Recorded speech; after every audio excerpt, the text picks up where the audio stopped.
Bonjour à tous, nous revoici ensemble pour cette troisième vidéo qui, comme la toute première, en fait va être un peu plus explicative, et à chaque fois je ferai donc une vidéo un petit peu explicative qui donne des bases pour comprendre ces relations d'amour divine.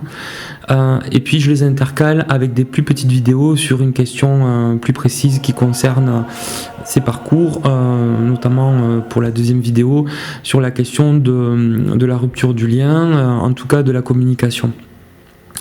Donc pour cette troisième vidéo que j'ai intitulée la résolution, je la pense dans les deux termes du mot résolution, à la fois la résolution peut-être d'un problème et également la résolution au sens de prendre des bonnes résolutions, notamment comme quand à l'approche de l'année qui arrive, au premier de l'an, on prend de bonnes résolutions. Donc l'idée c'est d'avancer, de cheminer sur ce parcours et de trouver des explicitations aux problèmes que les personnes peuvent rencontrer.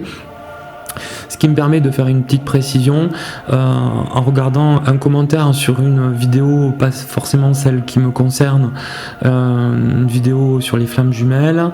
Une personne précisait qu'elle avait besoin de savoir si les personnes qui présentaient ces vidéos étaient elles-mêmes concernées par ce parcours. Alors je crois pouvoir dire que bien entendu, par honnêteté, c'est évident que les personnes qui font ces vidéos sont concernées par ce parcours. Alors moi j'ai précisé dès la première vidéo que je ne donnerai pas de nom, que je ne préciserai rien sur mon propre parcours, mais je voulais juste dire que bien évidemment ces vidéos se construisent à partir de mon expérience, bien sûr, de mes éprouvés, de mes ressentis, et également de toutes les recherches que j'ai pu faire sur la spécificité de ces histoires qu'on appelle flammes jumelles et que j'appelle ici amour divine, pour en situer l'origine, notamment sur la question de l'âme coupée en deux. Au départ, dans l'incarnation, en fait, c'est une seule et même âme avec deux polarités, et c'est deux parties d'une même âme qui s'incarnent dans deux polarités distinctes, le yin et le yang. Je vous renvoie par rapport à ces questions, notamment sur les vidéos très bien faites de Fabien Marchand, Unicity is the key. Voilà, pour avoir sur le bouquin qu'il a écrit récemment aussi sur les flammes jumelles, pour avoir toutes les indications sur l'origine, en fait, l'origine de ces histoires que nous vivons.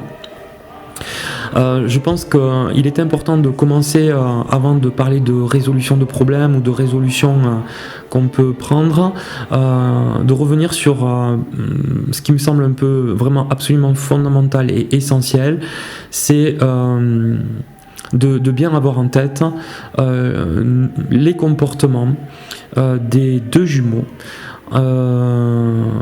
pour bien comprendre en fait la dynamique de ces histoires qui ne sont pas un long fleuve tranquille. Avec les outils de la psychologie ou de la psychanalyse, etc., nous n'avons pas les moyens de véritablement comprendre ce qui se passe, notamment quand il y a les premiers désaccords, quand se produit la séparation. Les outils qu'on avait précédemment, dont on avait connaissance, ne permettent pas de comprendre ce qui est en train de se passer, et c'est pour ça que la séparation dans ces relations-là, la séparation est aussi douloureuse, tout simplement parce que ces histoires-là ne sont pas comme les autres. Il ne s'agit pas de dire qu'elles sont meilleures ou moins bien ou plus grandes, etc. Elles sont juste différentes. Par contre, elles sont marquées d'un lien qui est un lien d'âme. Voilà, un lien d'âme. Et c'est pour ça que les deux jumeaux se reconnaissent si bien dans les débuts de la reconnexion. Tout simplement parce que c'est l'âme, la seule et même âme dans ces deux polarités, et qui se reconnectent au moment de de la rencontre et des premiers temps de la relation. Par contre, ce sont bien les comportements liés à l'ego, au mental, qui vont faire qu'à un moment donné, cette histoire deviendra impossible à vivre, du moins dans une des étapes du parcours qui s'appelle la séparation. Je rappelle qu'à la base, donc, il y a deux polarités, une polarité yin pour l'un des deux jumeaux. Alors là, c'est très important de le repérer à partir des blessures premières. Les blessures premières de la polarité yin, du jumeau yin, ce sont des blessures de rejet et d'injustice. Alors bien entendu, la personne peut avoir le ressenti de blessures d'abandon, de trahison, d'humiliation, bien sûr, mais en regardant très loin à l'intérieur de soi, ça doit apparaître comme une évidence que la blessure première, fondamentale, la plus ancienne dans cette vie-là, est une blessure de rejet et une blessure d'injustice.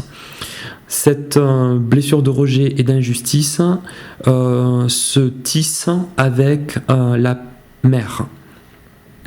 Alors on a des profils de mère pour les personnalités yin qui peuvent être de différents ordres, en tout cas des mères extrêmement fusionnelles. Et le plus souvent des mères qui sont énormément dans l'émotionnel et avec des fluctuations d'humeur ou de comportement qui peuvent les amener à la fois être extrêmement proches, voire intrusifs vis-à-vis de l'enfant yin et parfois rejetant. Donc l'enfant yin va se construire un mécanisme de défense qui peu à peu, pour se protéger d'une maman qui prend beaucoup de place et qui est très agitée par des torrents émotionnels, il va se protéger en fait en construisant ce qu'on appelle un faux self, c'est-à-dire une personnalité autre, un masque dont il n'a pas conscience, mais qui va lui permettre de se protéger de ces fluctuations émotionnelles très fortes qui sont extrêmement problématique pour l'enfant yin puisqu'il ne sait jamais vraiment tout à fait comment va réagir sa mère et donc il va se protéger en fait en construisant un masque, ce qu'on appelle le faux self.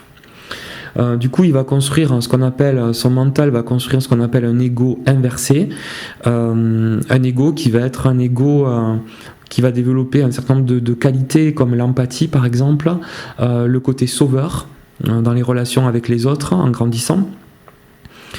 Et l'enfant yin va constamment s'adapter pour garder une régularité, pour être sûr d'être toujours aimé. Plus d'ailleurs, il sera rassuré quand il sera aimé plus que lui, il n'aime. Voilà, donc en fait, ces consciences les plus éveillées sont les consciences, je le rappelle, les consciences émotionnelles et les consciences spirituelles. Donc ça va être quelqu'un qui va être traversé vraiment par beaucoup de sensibilité, d'intuition, mais aussi de doute et plutôt peu d'analyse, quand il deviendra adulte, d'analyse de ce qu'il est en train de vivre ou de ce qu'il a vécu par le passé.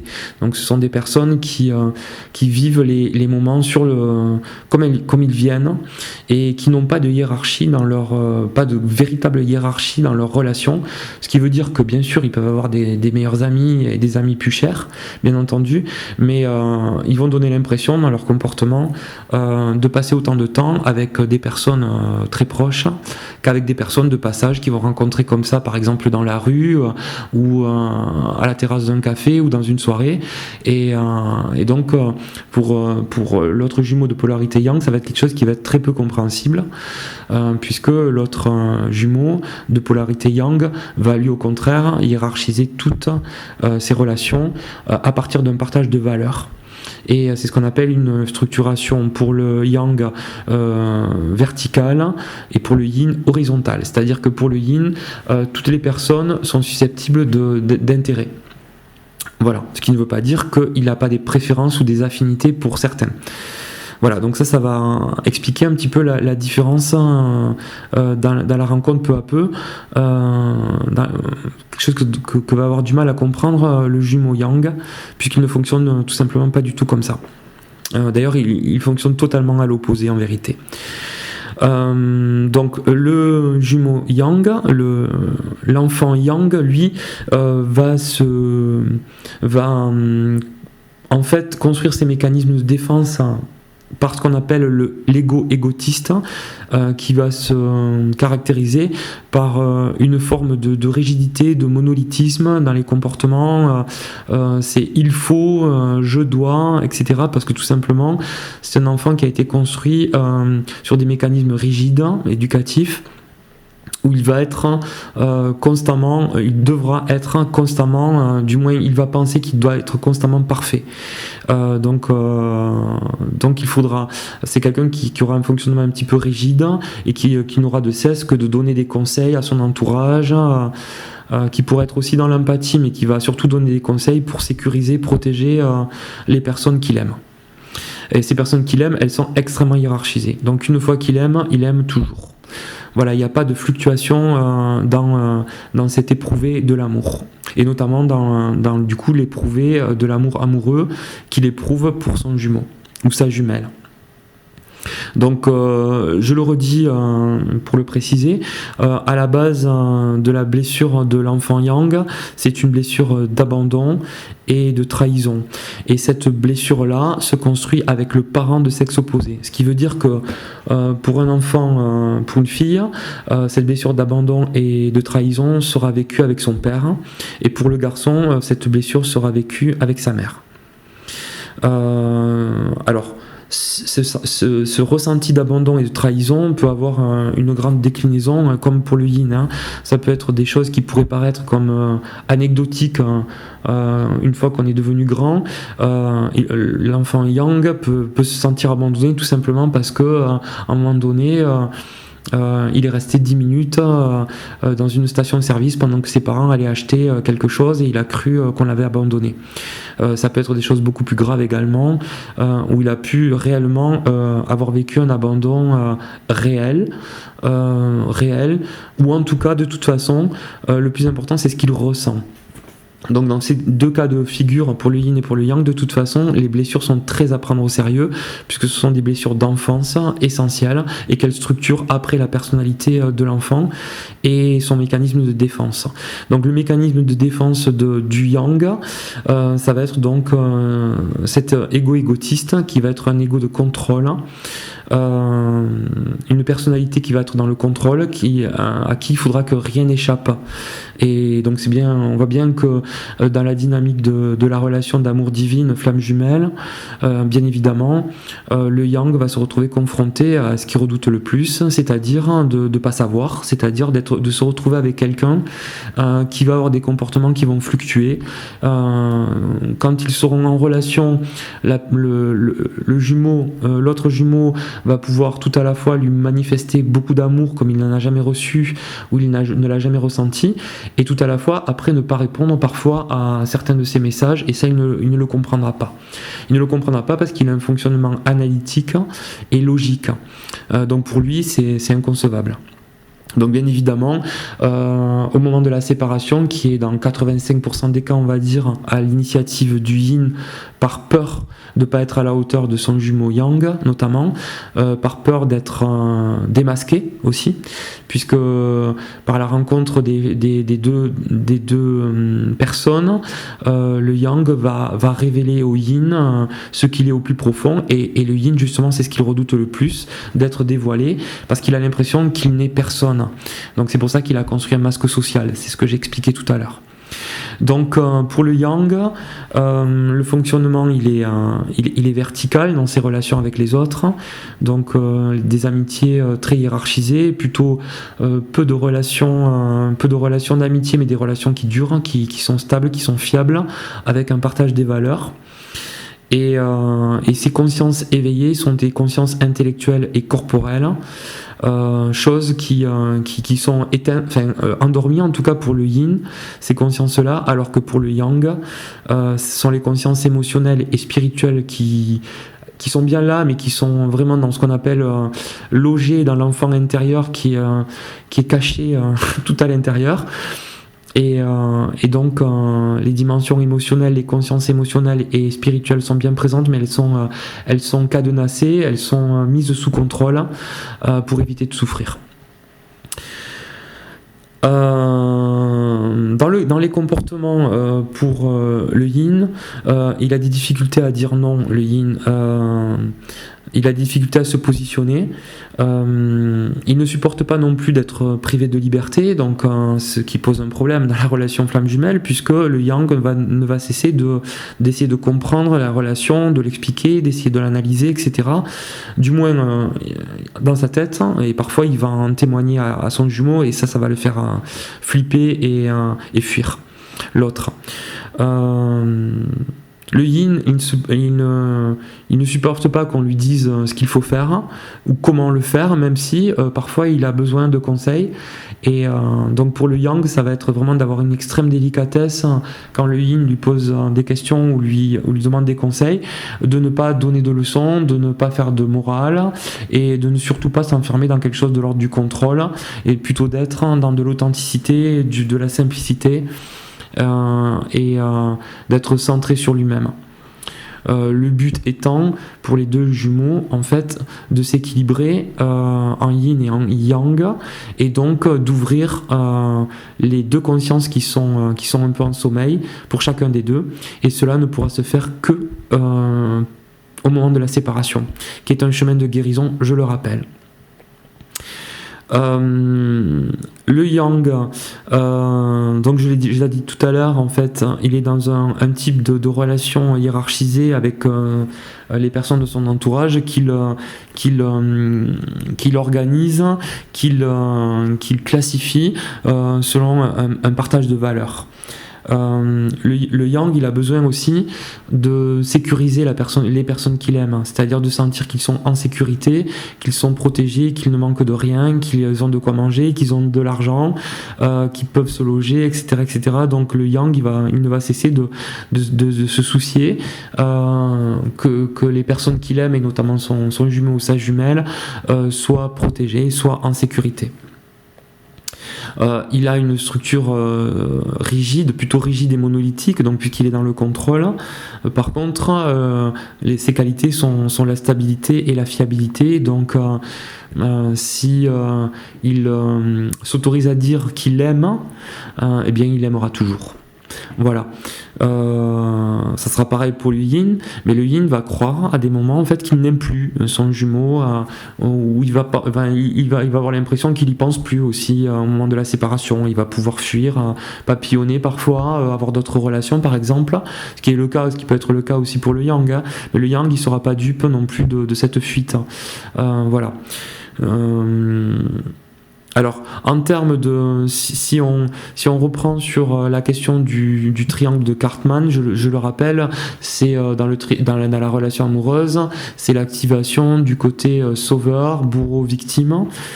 Pour le yin, il va se positionner sans le savoir vraiment en position de sauveur toujours, puisqu'il est très empathique. Donc il va pouvoir même avoir des relations avec des personnes qu'il n'aime pas forcément d'amour, on va dire, dont il croit qu'il est amoureux parfois, ou dont elle croit qu'elle est amoureuse parfois, et c'est sincère et c'est authentique, mais ça sera surtout parce qu'il aura détecté, étant très intuitif, ou elle aura détecté étant très intuitive, des blessures chez l'autre qu'elle va vouloir guérir, sauver. Donc le yin va être en position de sauveur, et assez rapidement dans une forme de passivité aussi possible, qui le mettra en situation d'être victime. Pour le yang, il va aussi être en position de sauveur, puisqu'il est dans le contrôle et dans la sécurisation des autres, mais il ne sera pas en situation de victime, du moins il va basculer dans cette position de victime qu'il ne supporte pas au moment de la séparation, là où le yin va se retrouver en position de bourreau d'ailleurs, position qu'il ne supporte pas non plus lui ou elle. Donc pour le yang, il va être plutôt en position dans les relations avec les autres de sauveur ou de bourreau.